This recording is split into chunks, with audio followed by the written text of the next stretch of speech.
Welcome to the Oh Hell No podcast, where Kay Nicole delivers a daily dose of inspiration by discussing passion, purpose, and struggle with people who are living their best life doing what they love.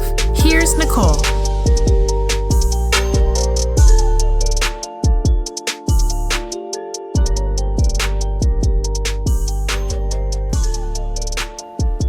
Hey everyone, welcome to another episode of the Oh Hell No podcast. Today I have Tristan Corriveau.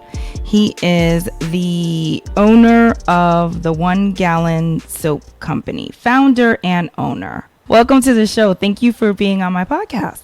Yeah, good to be here. Alrighty. So, what were you doing professionally before you became the founder and owner of the 1 Gallon Soap Company? So, right when I started doing it, I was working at a smallish startup in Portland, Maine, making multi-tools, primarily multi-tools that you carry in your wallet. So it was kind of like a bootstrapped operation. I had started there, I think, when there was like 4 or 5 other people. And I want to say I started the 1 Gallon Soap Company like a year and a half into that 3-year gig. So did you like that company that you were working with, or were you just like... Yeah, it was a great company, but I think in terms of like sort of why I was searching for something else and how I, like finding something else, it is just kind of something that had been on my mind and has sort of always been on my mind. And so even though I was enjoying myself there, if there was an opportunity, I was like kind of always looking for it. Okay. So how did you discover the need for a business like the one you started? And I like to slowly peel back the layers. I don't like to give my listeners everything all up front. So I want you to kind of tell me, how did you find this niche, or did you just like decide to start this business and then realize that it was a niche, or like how did this all come about? Yeah, so I think I was just doing something really normal. My now wife and I were staying in Boston for a one-night stay, and it was just sort of a weekend getaway thing. And that next morning, I was washing my hands with the bar of soap, and I was just kind of looking at it like, man, this is a full bar of soap. Like, what happens to this? How, and it was like, man, there must be a lot of these full bars of soap that get left at hotels every day by people doing short stays. So it was like this really simple moment, and it was just kind of questions, like, what happens to this? Okay. So you're taking a shower, washing your hands, and you have this soap, and you're like, what happens to the soap? So then what happens in your brain to make you take that a step further? Yeah, it was just that question was sort of like, I don't know why I got so excited about it, but I actually remember I went straight to my computer and my phone or whatever and looked up, I just Googled like hotel soap or soap, like hotel soap recycling or used bars of hotel soap. And I saw that there was a company in Florida, a nonprofit company called Clean the World, and they're a big, awesome organization. But I didn't necessarily know that much about them when it was the only thing that came up when I Googled this. So I was like, wow, there's not really many people doing this except this one company out of Florida. And where I'm living in Portland, Maine, there's just like a huge sort of summer tourist industry and a lot of hotels. And I thought, man, this could, there's these people doing it in Florida. This could be a really great thing in Portland. So it was just kind of in the back of my mind. And when I got home from that weekend, I think it was like in the next couple of weeks, I walked into a hotel up to the front desk and just asked them what they do with their used bars of soap. And they said, well, we throw them away right now, but do you want them? We've been trying to think of something to do with them. And I said, sure. Wow. So you ask them about their soap. They say, we don't know. We've been trying to figure it out. You take this soap. You can have it. So what did you do? You just started going around collecting soaps, or they started to ship them to you? So that particular hotel was sort of in the area that I lived in. Mm-hmm. So we set up a little system, the director of rooms and I, where the housekeeping staff would sort of integrate it into their daily room cleaning routines. And each week I would come by and pick up like the big bucket of soap that everyone had put their smaller buckets into. Mm-hmm. And at first, it was like not that many of the housekeepers were really collecting soap. They weren't necessarily that into it. They didn't really care that much. So we started thinking about ways to incentivize them and put together collection goals, monthly collection goals. So like if you collect 100 pounds of soap this month, we'll throw you a pizza party. And we started doing that, and the collection rates just like went through the roof. And now from that one hotel, we collect like almost 200 pounds a month of soap. Wow. Which is a lot. Yes. So when you got this soap now, what did you do with it? I put it in my basement. I mean, yeah, at first, and even now, still, I really kind of get more than I sell. Mm-hmm. So this is still the only hotel that I collect from at the moment, and I just store it as best as I can, and then it kind of gets in, like the rest of it is kind of getting into like the process of actually manufacturing. So like I also scrape all of the soap to clean it, and then sterilize it, and then grind it into a powder. So that's sort of like the life cycle of that soap, and then it goes through the manufacturing process. Wow. So can you explain the cleaning process? Because I'm sure a lot of people would be like, okay, that's disgusting. That's like crazy. I would never use that soap, like blah, blah, blah, blah, blah. So please tell us what the cleaning process entails, high level. Yes. So that was sort of the first. So when I first started the company, one of the things that I wanted to do was get like some mentors and some sort of official business people involved. And there's an organization called SCORE that is nationwide. It's all around the country, and they have local chapters in a lot of states, I think all the states, and then in a lot of the cities in each state.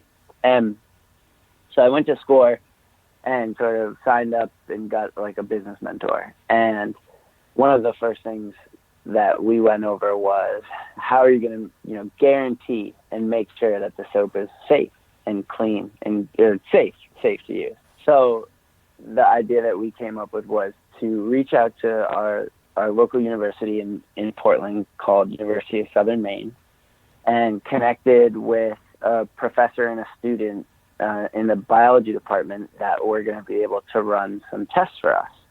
And the goal was to basically create a method, a scalable method for cleaning the soap where we didn't have to test it after each run. We could just,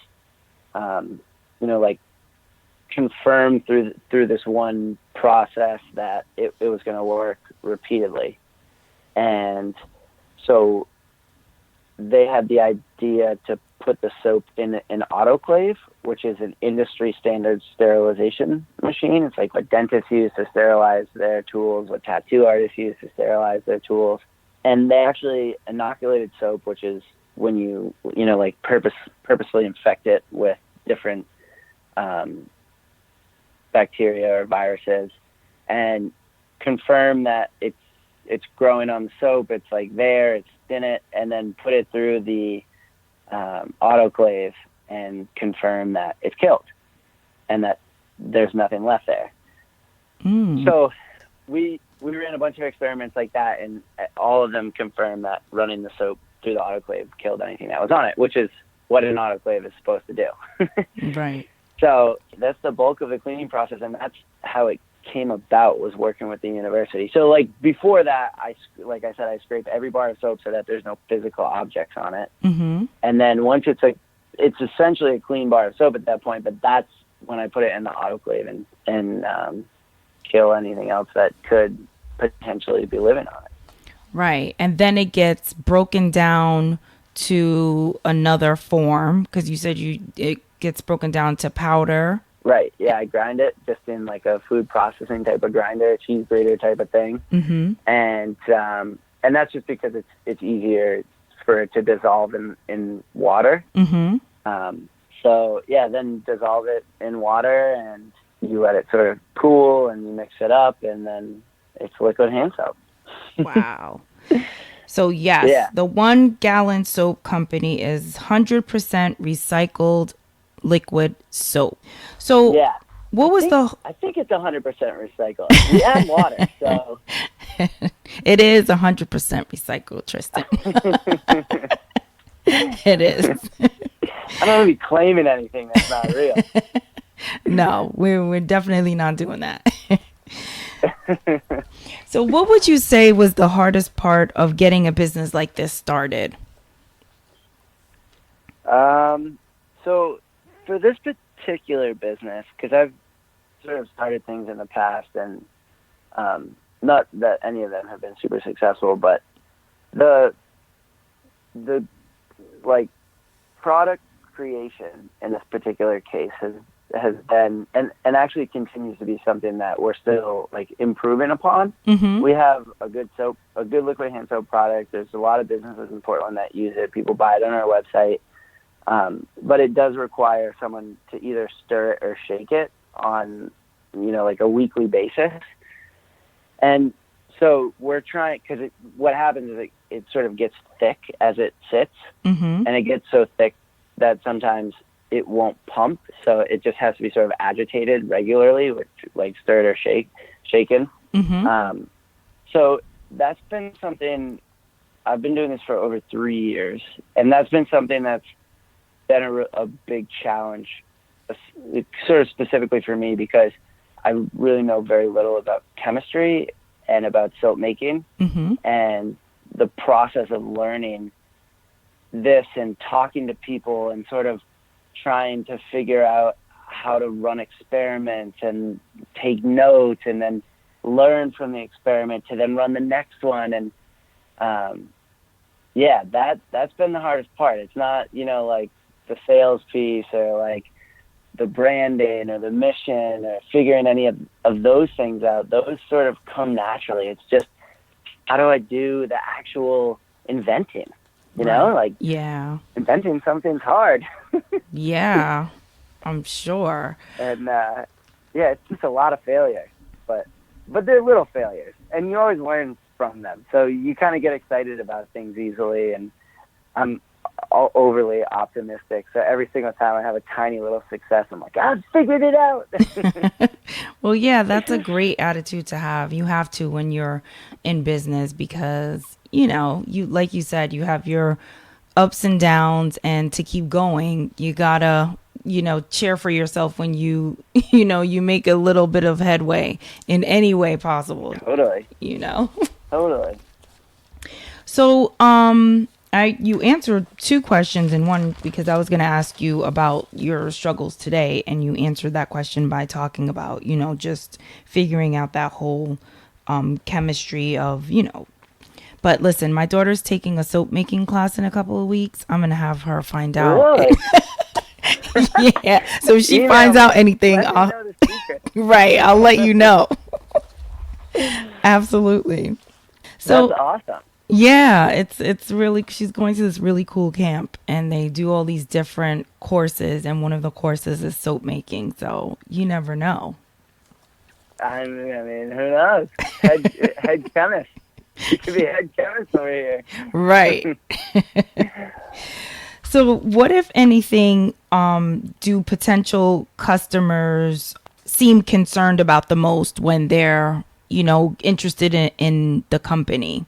Is there anything that you find like to be like a repeating trend in like what people are mostly concerned about? Yeah, and this is going to be super boring, but it's price. I mainly sell to business. Like my business model right now is mainly to sell to like restaurants, coffee shops, breweries, sort of trying to break into like schools and public libraries. And a lot of those places just use so much soap and don't think about it that much. The main thing that they care about is if they're paying the least amount possible for their liquid hand soap. So it's kind of surprising because you'd think like the recycled piece would maybe make some people nervous or grossed out or whatever it is, but I really haven't found that at all. And I kind of think that it's the thing where, like, if you're a company doing something, you know, like, we as consumers sort of trust you, right? Like, we trust that Heinz ketchup is a ketchup product that's safe to consume. And there's a million things, or, you know, 100 things that could go wrong in the production of that particular product, but we just trust that they're doing it right and that it's safe for us. And I think that a lot of people sort of have that same mentality, even though it's recycled hand soap, that there isn't that, like, almost fear, right? Like, there isn't that hesitation. It's more just like, okay, you're a company, you sell liquid hand soap, can you sell it as cheap as these other companies sell it? Right. That's pretty interesting. Yeah. And then it sort of goes into a struggle of, like, so that's like your question, where, you know, like, what are the sort of hesitations with it? And so then it's like, it goes into this whole big thing of, how do we position ourselves? Like, I've sort of priced our soap in line with Miss Myers and Method, because that's where, you know, I see the 1 gallon soap company. But does it benefit us or hurt us to then drop it down for businesses to, you know, like some no-name soap company that just sells soap as cheap as they can? Right. And then that's, I guess I'm saying that to go back to, like, what I struggle with today. Now I'm starting to face some of those decisions and trying to decide what's the best like path forward. Right. Yeah. This girl gave me advice once, because I sell false lashes. I started this little business where, you know, I sell lashes. And she was like, don't sell your stuff cheaper for anyone. If your product is good and you stand behind it, people will buy it. The right people. I love that. You know, she was like, the people that complain about the price and whatever, no. She said, because there are a lot of, she's like, you don't want those customers anyway. She's like, there's people out there that are selling things at a certain price, and they have customers that come back and back because it's worth it. So don't ever discount yourself just to get certain customers, because there are customers that will pay. So, yeah, I love that. I think that's. I'm glad you said that, because I think that's the way I'm gonna go. Yeah, and you know, I also noticed that you sell your stuff in glass dispensers, right? And you do that for a specific reason. So, can you share with us why? Yeah. So, I'll make this answer kind of long. So the name of the company, the 1 Gallon Soap Company, is sort of our mission statement as well. And the idea there is that we are reducing the amount of plastic used in the liquid hand soap industry.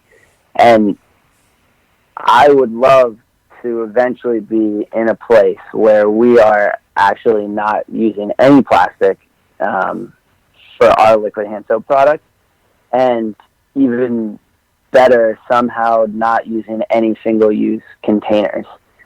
So finding, you know, like a really easy and affordable way for consumers to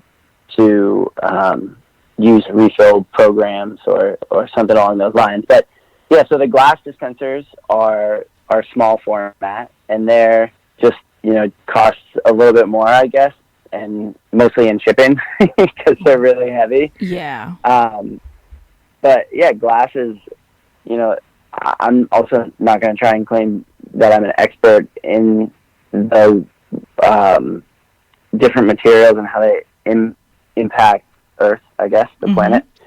But it seems like glass can basically be recycled infinitely, and as you know, like if it did end up sort of out in the world, it breaks down into a dust that would basically become sand or sediment or soil eventually. So it seems like that's a better material in terms of, you know, that versus plastic, and that's how I chose that. Yeah. And then the 1 gallon format is just that there's way less vessels. So, you know, every gallon of soap that we sell is the equivalent of about 12 typical plastic dispensers. Mm-hmm. And that is important to us, to have 1 container instead of 12. Right. Yep. So not only did you come up with a way to repurpose something rather than, you know, wasting it, you're repurposing, you know, something that we use and discard, and, you know, so you're doing that, but you're also thinking about the environment and the way that you know, sell it and give it to your customers. So these are major things, you know, I think, that are important to people, especially today with, you know, trying to cut down on waste and also, you know, not continue to pollute our planet with all types of, you know, material and the plastic. I mean, now Exactly. they even have paper straws and metal straws, and I heard they're getting rid of plastic straws. So I think it's amazing that, I know. you know, you're doing that. And there are people that are going to pay for that because they want to Right. be affiliated with a company that is, you know, moving in that direction. So I think it's awesome. Yeah, and it's cool too, like, to have such a clear mission, right? Like, we're looking to just have a really positive impact on the world and on the planet and on the communities that we serve. And so when we make decisions, that's sort of the question we ask, like, how is this a positive impact? Yep. I like it. So what keeps you motivated to, you know, run your business every day? Because, you know, running a business is not easy. People think that being an entrepreneur is some glamorous job. It is not glamorous. And it's not fun. No. And I am not a full-time entrepreneur. I do side hustles. So, Yeah, exactly. you know, so tell us, how do you stay motivated to keep this business going? Yeah. So I think there's kind of 2 answers. One is that I've actually gotten it to the point where I have paying customers and people are expecting things from me. And it's so funny, like, early on when you don't have that, it's really easy to sort of be like, I'm not going to do anything today. And then it's like all of a sudden you're like in a position where you have to do things. Mm-hmm. And, yeah, it just makes being motivated easier. Yeah. But there's also, like, this whole other side to, you know, being an entrepreneur and, like, sort of the entrepreneurial pursuit. And for me, I look at business and what I'm doing with the 1 Gallon Soap Company. I look at it as art. And when I think of it that way, and I think of it as building something like a sculpture or working on, like, you know, a masterpiece, like a painting or a song or whatever it is, it's not so much about, like, hustling a product or, you know, like, proving that I'm whatever worth something or that I can do this. It's just strictly about creating, and creating is super fulfilling. And it might not always be fun. I mean, it's definitely not always fun, but there's still, like, there's meaning there and there's fulfillment there. And it sort of makes it easier, I think, to get excited about, like, continuing to work on this thing, even if, you know, you've been, like, failing for weeks straight or months straight. It's not like, oh, these are failures. It's like, oh, I can't wait to try, you know, this new, just as the metaphor, like, this new color, if it's a painting, right? Or, like, to put this stroke in this new place, or it's like problem solving on steroids. Because it's creation, it's art, it's like building something, and thinking of it that way has been really helpful for me and really motivational to just want to keep moving forward. Yeah, absolutely. So what's next for the 1 Gallon Soap Company? Do you see yourself ever selling to, like, just directly to a consumer, like personal soap? Yeah, definitely. So we currently sell just the 16-ounce format. If you want that, we have a couple of sort of local grocery stores in town that sell it, and then on the website you can get a 3-pack of the 16-ounce bottles. But the big thing that I really want to focus on is the B2B stuff. Mm-hmm. And I think it's because that model is sort of like, it's kind of a corny name, but like I call it a soap recycling ecosystem. Mm-hmm. And the idea that you can pick up from a local hotel, manufacture it locally in a small space using, like the simplest technology possible, and then deliver it back out to local businesses. And it's a sort of circular, literally ecosystem where you're taking something that was previously trash and turning it into an economic driver that can help boost a community. And that can be picked up and placed in any medium to large size city across the U.S. and eventually the world, and just have a really huge and positive impact on those communities. So that's the thing that I'm really focusing on, mm-hmm. and really trying to get to the point where basically I'm using Portland as a proving ground to say, okay, this actually works. Here's the model, and there's still things that we need to dial in, but once they're there, then saying, okay, let's go to the next city. Yeah, that sounds good. So I know it does. So I know that this is like a passion. I know, wouldn't that be sweet? No, it'll happen. I mean, look, everything takes time. It really does. And one day you're going to look back and be like, oh my God, like, I can't believe where I am today. Like, you will, definitely. I'm telling you. So. I will. I'll look back and be like, K. Nicole told me. Yeah, exactly. I mean, look at it. 3 years. She knew.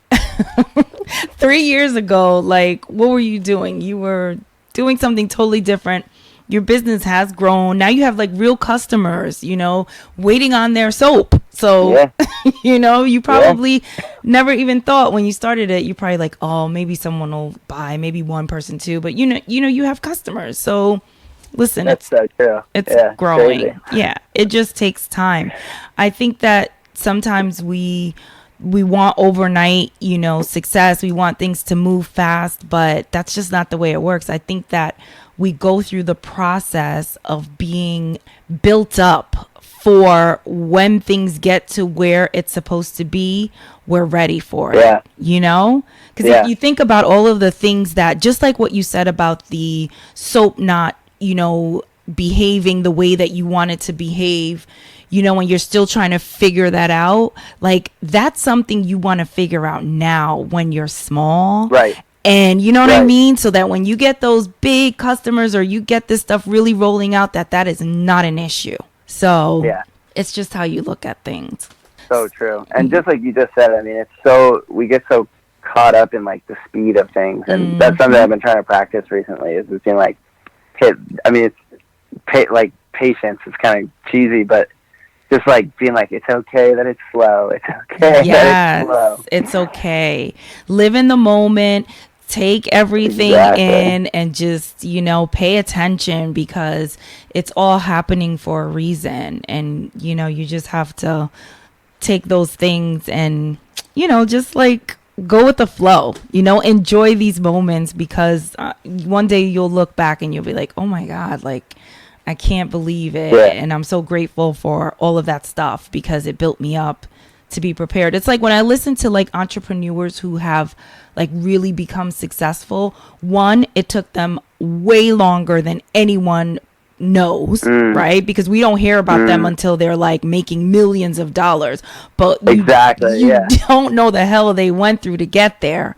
And a lot of times what they say is that thank God that it took them so long, because along the way they learned so much. And when things got like, moving, they were ready, Right. So I just think it's amazing. I love listening to people's stories. So you know, one day that's how I found you. I heard a small snippet about your story on a podcast. I'm not plugging that podcast, but you know, I did hear you. That's how I found you. And it was interesting to me. So I wanted to get the full, you know, the full story. So, Yeah. so I know you are definitely passionate about, you know, entrepreneurship and what you're doing and building something. But do you think that this is like your purpose work? Or do you think that, I mean, I know that we have multiple purposes. Like, you know, people do a lot of different things that serve a lot of different parts of them. Do you feel like this in any way is like purpose driven work? Yeah, absolutely. I actually recently sort of realized that this is my life's work. Like, this is what I am going to do for as long as I can, quite frankly, regardless of if it ever makes money. And it's because it's something that I just think is important. Like, it just makes sense that it should be getting done. And if I can't figure out how to make money off of it, well, then I'll just keep doing it for free and figure out a different way to make it work, you know? Right. Yeah. But it just feels like it has to be done. So yeah, it's definitely it's like this. It feel like for my foreseeable future, I feel like this is my purpose. Wow, I like that. Yeah. What other passions do you have? I am big into hobbies. Oh, okay. Well, I shouldn't say that, but I call them hobbies. But like, I like surfing and skateboarding and doing things like that. But so this is a really interesting sort of moment in my life. So I'm about to turn 30. Mm-hmm. And my wife and I just went on like a 5-month trip through like New Zealand, Australia, Southeast Asia. We stopped in Japan, and we just got home. And I had spent a lot of my life leading up to this trip thinking that that lifestyle was sort of like the epitome of life. Like, it was exactly how I wanted to spend my time, was sort of like traveling around the world, being whatever, maybe, I don't know, I don't use the word bum, but like, you know, gallivanting around the world. And, like, I even thought of myself as an entrepreneur as like, oh, I'm going to start a company and sort of, you know, like sell it, and then I can go like travel and I can surf in cool places and meet all these people and all these different things.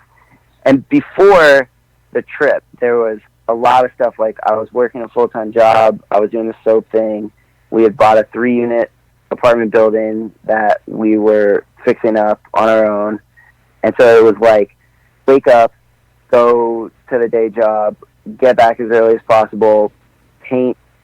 And then I was waiting tables. This is last summer. I had a day job, and then I was waiting tables at night, and then I was trying to renovate the building, and then like sitting in soap where I could. And it was just like kind of a disaster. Like, I was nonstop doing stuff every single day, and I never really felt like I was putting enough time into anything, or like I just like always felt like I had to be doing something. And because of that, I was always doing something and like not really getting anything good done. And I went on this trip, which was like supposed to be the like way that I wanted to live my life. And like the whole 4 months or 5 months, we were just like, both of us were just kind of like, dude, like, what are we doing here? Like, what this? And it was just like this eye-opening experience where I realized that's not what I want to do. Like, I want to work. I want to have, you know, like work that has purpose and meaning. And that's where I'm kind of like coming back now at this transition point, saying like, the other things I'm passionate about aren't what I need to focus on. Like, I don't need to worry about surfing or traveling or any of those things. Like, those are just sort of self-fulfilling, like, joy things. Like, I need to work on the thing that has like purpose and meaning for the world. And I mean, it still is bringing joy and fulfillment and all that to me, but it's more about doing something that has like true meaning, not just within me, but everywhere. Yeah, I love it. I love when I ask a question. Big transition year. Yeah, and it just, you know, something great comes out of it. Like, wow. Yeah, those are the moments that people are looking for in life, like to come to like this conclusion about what you should be doing. And this is why I do this podcast, because I felt like for a long time, like, I'm like, what's my purpose? Like, what the hell am I supposed to be doing? Like, what, you know?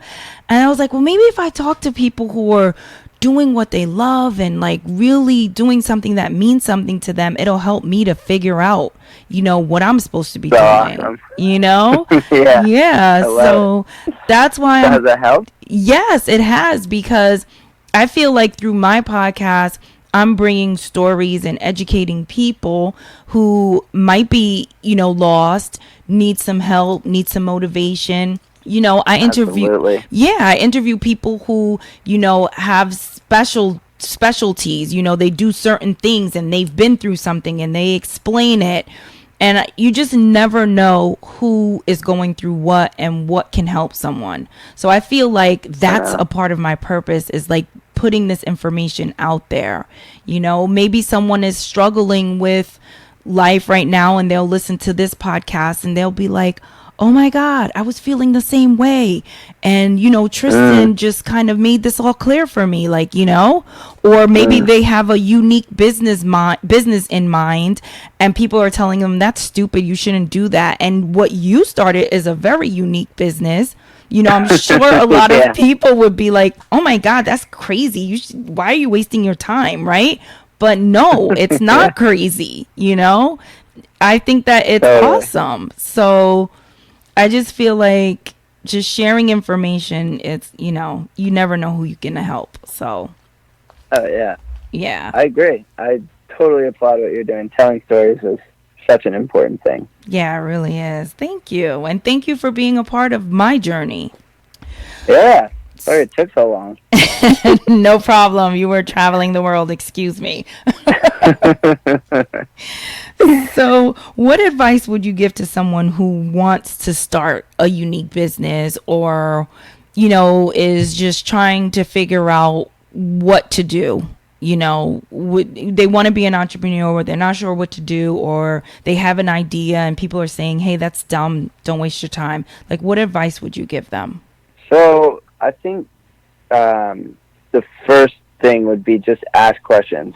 Like, I love questions. Like, ask yourself questions, ask everyone else questions, and just let curiosity be a guide, because it's such a powerful and awesome thing, and who knows where it leads you, right? And then you learn things and you keep going from there. But just questions, like, and I say that partially because that's so clearly how I started doing what I'm doing. I asked a question, and I guess maybe then taking it one step further and trying to find an answer. Because, like, everyone probably has that thought, right? Like, I'm sure so many people have stayed at a hotel and looked at the bar of soap and been like, oh, I wonder, you know, wow, it's like a full bar of soap.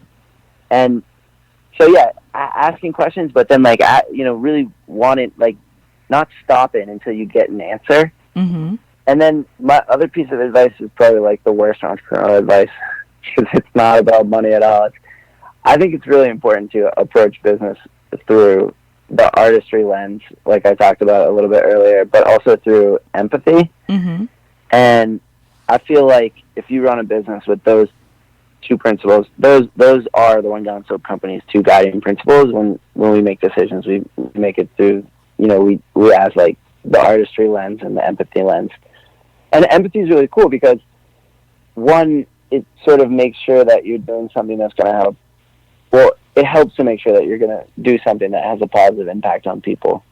But from a customer standpoint, the relationship, right, between a business and a customer also just, it forces you, empathy, right, is like understanding someone, understanding perspective, understanding what led them to where they are in life, understanding the way they think, understanding what their, you know, views on life are. And if you truly get to that point, like, it's hard to truly get there, but if you truly get to that point, you're sort of in the best position possible if you really understand your customers.